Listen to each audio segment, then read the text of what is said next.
My parents used my credit card just until payday. That was 7 months ago. I finally froze the card, and the next day, my dad showed up at my job, furious. "How dare you embarrass me like this? I'm your father." My mom called crying, "You know your father's pride is fragile. Just pay it off quietly." I thought that was the end. Until I got a call from collections about a $12,000 furniture bill, in my name. They'd opened another card using my social. I didn't grow up with a perfect family, but I didn't think it would end like this. I'm 27 now. I live in Grand Junction, Colorado. I have a full-time job as a dental assistant, rent a small one-bedroom apartment, and up until recently, I was finally feeling like I had my life together. Then last fall, my parents came knocking. It was October when my mom first called. I was on my lunch break, sitting in the back lot behind the office, eating a sandwich in my car. She said it fast, like she'd rehearsed it. "We're just in a tight spot. Just until Friday. We're behind on the car note and your father's check didn't clear." I said, "Okay, how much?" "Just 300, she said. "We'll give it right back. Friday, I promise." "You know we always do." That part was a lie. They'd borrowed money before, little things here and there. Gas money. Grocery runs. 100 here, 200 there. They always said they'd pay it back. They never really did. But they were my parents. I kept telling myself that made it okay. I read her my credit card number over the phone. It was my personal card, not the one I used for emergencies. I figured I'd see the charge, and they'd give me the money in a few days. They didn't even ask for the security code. She already had it. Friday came. No money. I sent a text. She replied, "We'll get it to you Monday." Dad's work is being stupid again. Monday came. Nothing. I checked the balance, $4.75. I called. My mom answered and sounded annoyed, like I was the one bothering her. "Relax, it's not like we're not gonna pay you," she said. "We just needed to grab a few things for the house, and we're short this week. I told you it was temporary." The next week, it was $700. Then $900. By November, the card was maxed at $1,200. They didn't pay a single cent. I confronted them. I drove to their place. My dad wouldn't even come out of the garage. My mom stood on the porch and said, "We're your parents. Why are you acting like this is a loan between strangers?" I couldn't believe what I was hearing. I said, "You maxed out my card. You've lied about paying me back for weeks." She just said, "You make good money. It's not like you can't afford it." At that point, I should have canceled the card. I should have filed fraud. But I didn't want to report my own parents. So I froze it instead. I called the company and locked it so no more charges could go through. The next day, my dad showed up at my work. I was with a patient when I heard yelling from the front desk. Kayla, our receptionist, came back and whispered, "Some guy is demanding to talk to you. He's angry." I walked out and there he was, red in the face, fists clenched. "You froze the card," he shouted. "You embarrassed me in front of the cashier. You think this is how you treat your father?" I tried to get him to leave. He wouldn't. He said, loud enough for everyone to hear, "How dare you do this to your family over a few dollars? What's wrong with you?" Patients were staring. My boss stepped out and asked him to leave. It was humiliating. I had to take an early break just to calm down. Later that day, my mom called crying. "You know your father's pride is fragile," she said. "You didn't have to humiliate him like that. You could have talked to us first." "I did talk to you. 4 months. You're being cruel," she said. "You've always had a selfish streak. Just pay it off quietly, and we'll fix things." I hung up. I thought maybe that would be the end. I figured I'd just pay off the card, take the hit, and go no contact for a while. But a few weeks later, I got a letter from a debt collector. It said I owed $12,417.55 on a store credit card I didn't even know existed. I called the number. The account was with Ashley Home Store. Opened 3 months ago. They bought furniture. Expensive stuff. Bedroom sets, a living room sectional, a big TV stand. All delivered to my parents' address. They opened a card in my name. Used my social. Racked up over 12 grand in my credit. I felt like I couldn't breathe. I didn't even call them. I just got in my car and drove straight to their house. I didn't care that it was nearly dark. I didn't care that I hadn't eaten all day. I walked right up to their front door and banged so hard I thought I'd break the frame. My dad answered. He looked surprised, but not guilty. That pissed me off even more. What the hell did you do? I asked, holding up the letter. He didn't say a word. Just stepped back and let me walk in. My mom was on the couch, surrounded by new furniture. Cream-colored sectional, glass coffee table, giant TV. I recognized it all from the debt collector's breakdown. She looked up at me like I was the problem. Why are you coming here like this? You opened a credit card in my name. No, you opened it, my dad said. We just used it. You gave us your social a long time ago when we helped you get your first apartment. That doesn't mean you can just use it without asking. My mom crossed her arms. We wouldn't have had to if you hadn't frozen the other card. You left us no choice. I nearly lost it. You committed fraud. Do you even get that? You stole my identity. This is a crime. My dad stood up. Watch your tone. That's when I saw it. That flicker in his eyes. He didn't care. Neither of them did. They'd done it on purpose. And they'd do it again. I walked out without another word. Drove home shaking. The next day, I filed a police report. It felt disgusting, turning in my own parents. But I couldn't afford to let this mess ruin my life. I needed to protect myself. I also called the credit card company, the debt collector, and started the long process of disputing the charges. Then the calls started.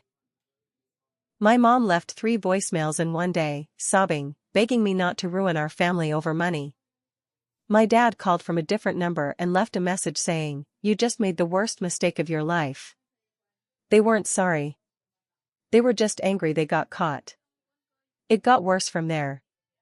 That weekend, someone slashed the tires on my car. All 4. Nothing was stolen. Just damage. I couldn't prove it, but I knew it was them.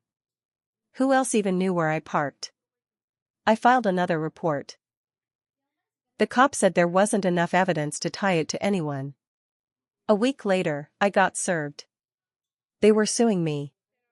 Small claims. They were trying to say I told them to open the card, that I'd given permission. It was their way of fighting back. To wear me down. To scare me into dropping the fraud report. But I didn't back down. I got a lawyer. It cost me $2,000 just to get started, but it was worth it. I showed the judge everything. Texts, emails, the fact that the delivery address for the furniture was theirs, not mine, and that the calls to the store were all traced back to their landline. My lawyer even got a statement from the delivery driver confirming my father signed for the furniture. Their case got thrown out. They stood there in court, red-faced, embarrassed. I thought it was over. But then my mom made the mistake that changed everything.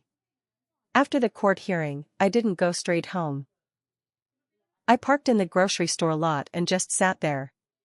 For the first time in months, I felt like I was winning. The judge had seen right through them. My lawyer said I had a good shot at getting the charges wiped off my credit, maybe even suing them for damages if I wanted to. But I didn't want money. I just wanted them to leave me alone. I should have known better. A week later, I got an email from my HR department at work. The subject line made my stomach drop, urgent. Allegation against employee inside was a copy of an anonymous tip that had been sent to the office manager. It claimed I was using my job to steal patient information and commit insurance fraud. That I had been caught on camera accessing private records without authorization.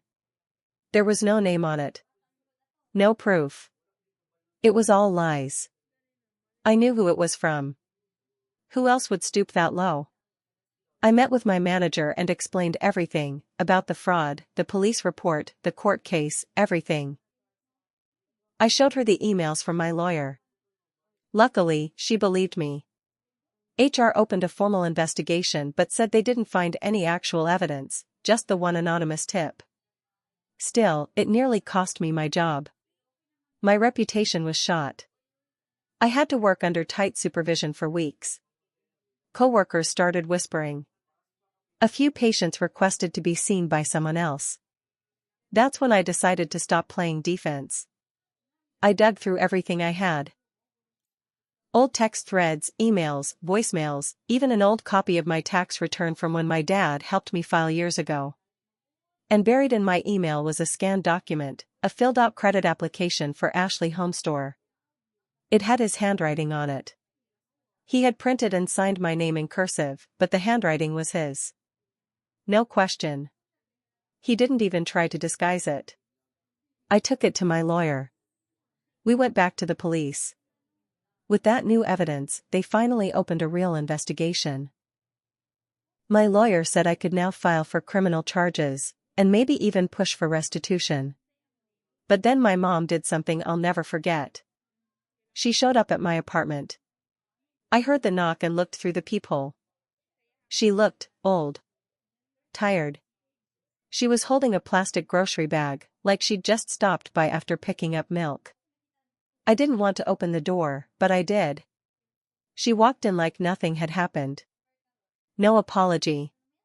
No how are you? She just said, "You're tearing this family apart." I said, "You ruined my credit. You stole my identity. You lied about me at work." She put the bag on my counter. Inside was a stack of folded-up letters and old birthday cards I'd given her over the years. Like that was supposed to make me feel guilty. "You used to love me," she said. "You used to protect me." She didn't even blink. "We needed help." "Then ask for help," I said. "Don't steal it." She stepped forward and lowered her voice. "If you go through with this, your father will never forgive you. You know how he gets." That was her mistake. Because now she'd admitted, on my security camera, that everything was true. I didn't say a word. I let her leave. Then I downloaded the footage and sent it straight to my lawyer. That changed everything. The video of my mom talking on camera changed the whole tone of the case. My lawyer immediately passed it to the police investigator. It was clear, no way to spin it. She admitted to what they'd done. She said they needed help, and she warned me not to go through with the charges or my dad would never forgive me. That one line, "You know how he gets," was like a window into our family's whole history. The cops saw it. So did the DA. 2 weeks later, my parents were both charged. Identity theft. Credit card fraud. False claims in court. The trial didn't last long. I sat there every day. They sat across the room like strangers. My dad stared at me like he was ready to rip my head off.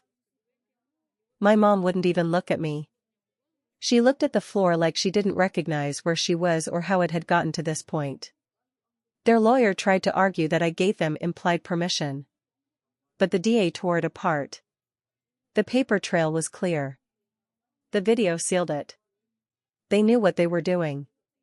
And they didn't care. They were both found guilty. My dad was sentenced to 6 months in county jail. My mom got probation and 500 hours of community service. They also had to pay restitution, which meant I was awarded back the $12,417 they stole, plus interest. But honestly, I didn't feel good. It didn't fix the mess they left behind. My credit was still damaged. My job was still tense. I had to explain the whole story to future employers, to apartment managers, to anyone who asked why my name was attached to a fraud report. And worse, I didn't have a family anymore. They stopped calling after the trial. No more voicemails. No more guilt trips. Part of me missed the mom who used to make pancakes every Saturday morning. I missed the dad who used to cheer at my softball games. But that version of them was gone a long time ago. I had to accept the truth. The people who raised me were not the same people who looked me in the eye and lied about stealing from me. I wasn't perfect either. I should have acted sooner. I should have shut it down when they first asked for the card. I let them walk all over me because I wanted to believe they still loved me like I loved them. That was my mistake. And I paid for it. But I survived it. I rebuilt my credit. I found a new job in Denver, started over in a new apartment, far away from the house they once filled with stolen furniture. Sometimes I still get scared I'll hear a knock at my door and see them standing there, ready with another excuse, another trick. But now I know better. Now, if that knock ever comes, I won't open the door. Not again.